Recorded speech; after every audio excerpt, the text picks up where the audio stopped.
Hi friend, tips and tricks में आपका स्वागत है दोस्तों। आज की वीडियो में आपको बताऊंगा how to calculate total work hour. जब हम कहीं काम करते हैं तो हम लोग को लास्ट में जब पूरा मंथ कंप्लीट हो जाता है तो हम लोग कैलकुलेट कर नहीं पाते कितना वर्क मैंने वर्क किया है, कितना वर्क बाकी है।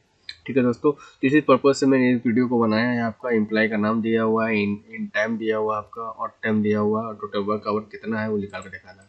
चलिए दिखाते हैं आपको। अगर इस चैनल पर नए हैं दोस्तों तो मेरे चैनल को जरूर सब्सक्राइब कर लें, लाइक कर लें, शेयर जरूर करें दोस्तों।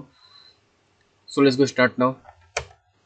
सबसे पहले यहाँ पे मोड लिखेंगे। मोड लिखने के बाद ब्रैकेट ओपन, यहाँ पे लिखा हुआ आ जाएगा। जस्ट यहाँ पे क्लिक करना है आपको। जस्ट यहाँ पे ऑड टाइम पहले लेना है, उसके बाद माइनस, उसके बाद इन टाइम लेना है, कोमा 1 प्रेस करना है, ब्रैकेट क्लोज करना है यहाँ पे। ठीक है दोस्तों, उसके बाद यहाँ पे इंटू 24 लिखना है और यहाँ पे इंटर प्रेस कर देना है। इस तरह से निकल जाएगा। ये इस तरह से सारा निकाल सकते हैं। इस तरह वीडियो देखने के लिए जैसे एजुकेशनल वालों को फॉलो करें।